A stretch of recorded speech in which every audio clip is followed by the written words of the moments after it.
Phineas Gage. Était le 13 septembre 1848. Phineas Gage était contremaître sur un chantier de chemin de fer à Cavendish, dans le Vermont, quand l'incroyable S est produit.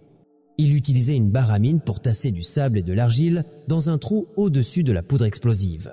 Mais alors qu'il faisait cela, il a été distrait et la barre à mine a provoqué une étincelle contre la roche. La poudre a explosé, projetant la barre de 109 cm de long et de 3 cm de diamètre directement à travers sa bouche et son cerveau. La tige a perforé sa joue gauche, traversant son œil gauche et le côté gauche de son cerveau. La barre à mine a atterri pointe la première à environ 24 mètres de là, couverte de sang et de matière cérébrale. Gage a été projeté sur le dos et a eu quelques brèves convulsions des bras et des jambes, mais il a repris la parole en quelques minutes. Il a même marché avec un peu d'aide et s'est tenu droit dans une charrette à bœufs pour le trajet de 1 km de 100 jusqu'à son motel en ville pour chercher de l'aide médicale. Les médecins étaient stupéfaits et ne croyaient pas à ce qui était passé. Malgré la perte de son œil gauche et d'une partie de son cerveau, Gage a réussi à s'en remettre et marchait normalement 3 semaines après l'accident. Mais il ne fallut pas longtemps pour que ses proches remarquent que quelque chose n'allait pas. Il est passé d'un homme poli et calme à un homme agressif. Ses amis et connaissances disaient qu'il n'était plus Gage. Il a commencé à souffrir de convulsions quelques mois après l'accident et est décédé 9 ans plus tard, à l'âge de 36 ans, des suites de crises d'épilepsie. En 2012, des chercheurs ont découvert que Phineas Gage avait perdu 11% de sa substance blanche et 4% de son cortex, principalement dans les lobes frontaux. Natalia Pasternak. Par un après-midi de printemps en mai 2015, après avoir fini son travail à la poste, Natalia Pasternak, âgée de 55 ans, son chien et son amie de 80 ans, Valentina Goradetskaya, se sont rendus dans la forêt voisine pour récolter de la sève de bouleau quand l'inimaginable S est produit. Alors qu'elles marchaient dans la forêt sibérienne, dans l'extrême-orient de la Russie, elles ont croisé par inadvertance le chemin un ours brun géant. La bête a d'abord attaqué le chien, mais a rapidement jeté son dévolu sur Natalia, mère de 3 enfants. Après avoir tenté de sauver son amie en frappant l'animal sauvage avec un bâton, Valentina s'est enfuie pour chercher de l'aide. Mais pas avant que la bête ne lui griffe le dos, laissant Natalia face à la mort. Pendant cette épreuve d'1 heure, l'animal sauvage lui a griffé les épaules, les jambes, les bras et la tête, allant jusqu'à la scalper. Pensant que sa proie déchiquetée était déjà morte, l'ours a traîné sa victime sur une certaine distance, puis a recouvert la majeure partie de son corps de terre et de débris pour la manger plus tard. Finalement, des inspecteurs de la faune sont arrivés sur les lieux et ont trouvé l'ours protégeant son butin. Ils l'ont abattu de 5 balles. Peu après, ils ont réalisé que Natalia, partiellement recouverte, respirait encore mais était gravement blessée. Elle a été transportée d'urgence à l'hôpital où ils ont réussi à la stabiliser après avoir passé 5 heures sur la table des opérations. Juliana Kupska, le soir de Noël 1971. Juliana Kupska, 17 ans, survolait la jungle amazonienne péruvienne avec sa mère lorsqu'un cauchemar a commencé. 15 minutes avant l'atterrissage prévu, le ciel est soudainement devenu noir. L'avion a volé sans le savoir dans un violent orage et a été frappé par la foudre. Un énorme éclair de lumière blanche a frappé l'aile de l'avion, ce qui a précipité l'appareil en piqué. Cependant, l'avion a commencé à se désintégrer avant de écraser au sol. Kupska S est retrouvé en train de tomber, toujours attaché à sa rangée de sièges à 3000 mètres de altitude dans la forêt tropicale amazonienne. Avant de toucher le sol, elle a perdu connaissance. Elle s'est réveillée le lendemain vivante et seule dans la forêt. Ses sièges ont servi de parachute, ce qui a ralenti sa chute. L'impact a également été atténué par les courants ascendants de l'orage que Kupska a traversé, ainsi que par le feuillage épais de son lieu d'atterrissage.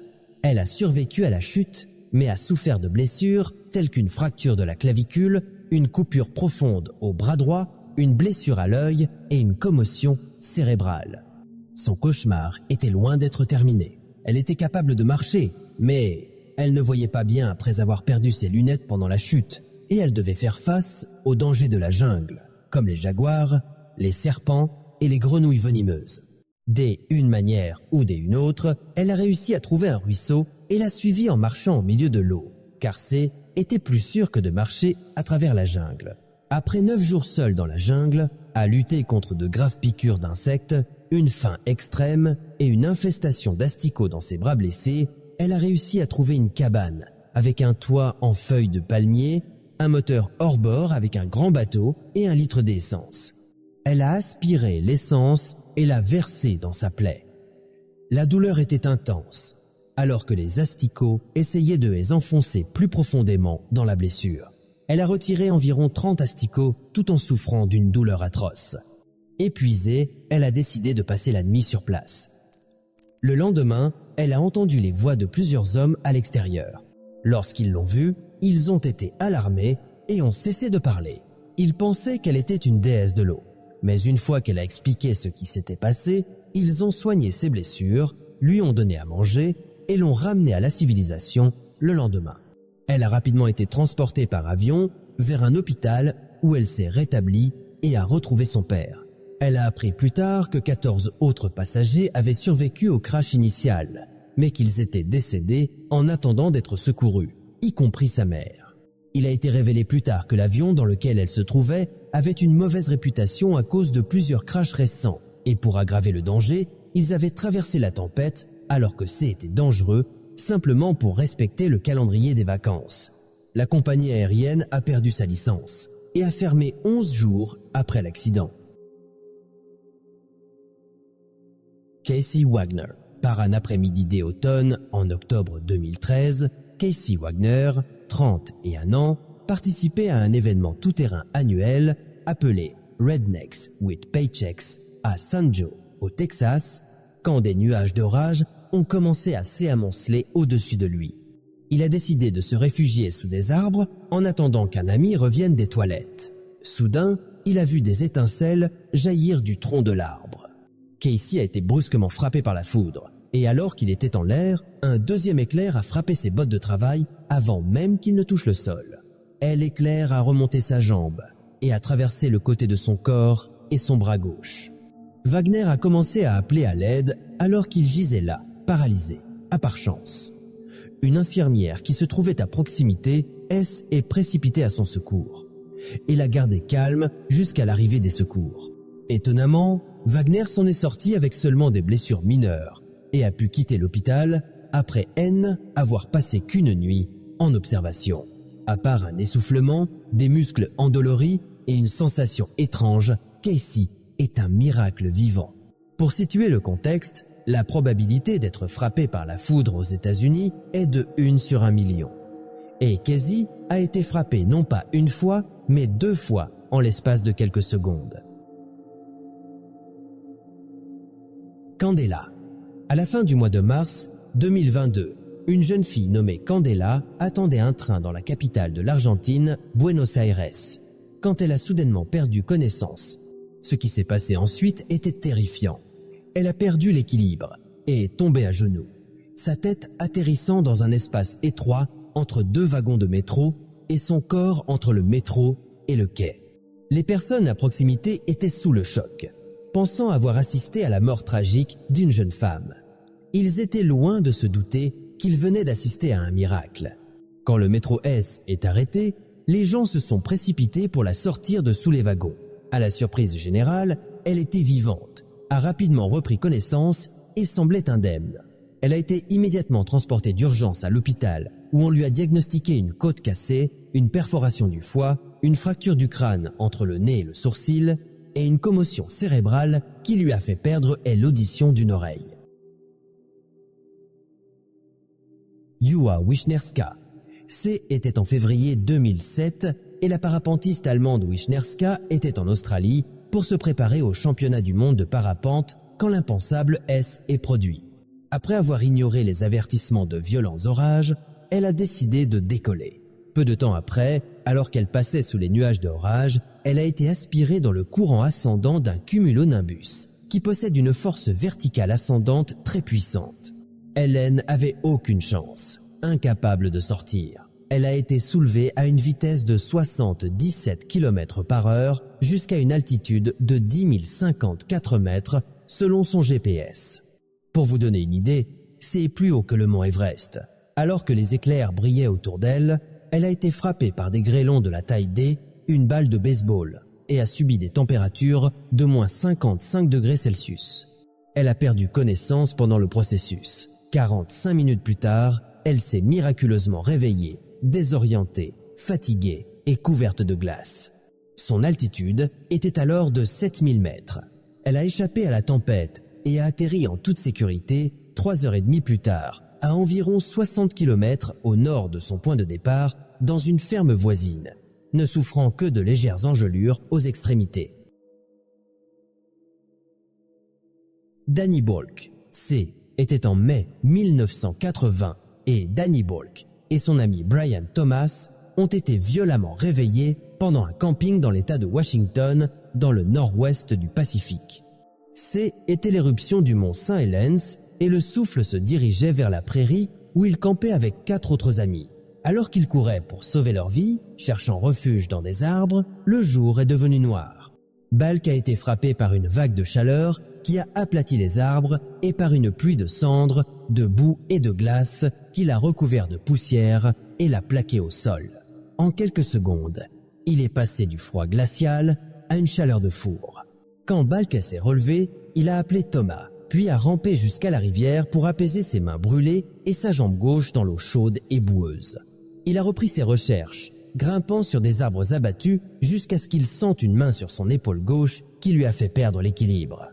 Il a regardé en bas et a vu Thomas sous un enchevêtrement de branches. Thomas avait une hanche cassée et la peau des mains brûlées de Balk partait en lambeaux. Mais tant bien que mal, Bolk a réussi à hisser son ami au sommet de l'amas de bois juste au moment où les cendres commençaient à tomber. Après cela, ils sont partis à la recherche de leurs amis. Balk et Thomas étaient toujours sur la pile de débris d'arbres 2 heures après l'explosion, leur col de chemise tiré sur le nez et la bouche pour filtrer les cendres. Quand Balk a vu 2 de leurs amis, Nelson et sa petite amie Ruff, se frayer un chemin à travers les arbres abattus vers eux. Les 2 hommes ont transporté Thomas jusqu'aux ruines d'une vieille cabane où ils ont construit un abri de fortune et ont appris que ses 2 autres amis, Terry et Karen, étaient décédés. Laissant Thomas derrière eux, Balk, Nelson et Ruff ont ensuite marché pour chercher de l'aide. Mais Balk était pieds nus pendant toute l'épreuve. Il avait dû sauter d'arbre en arbre pour éviter les cendres brûlantes. Heureusement, ils ont été repérés vers 18 heures, plus de 9 heures après le début du cauchemar, par 2 hélicoptères de sauvetage. Balken n'a pas oublié son ami blessé et a guidé les sauveteurs pour le sauver.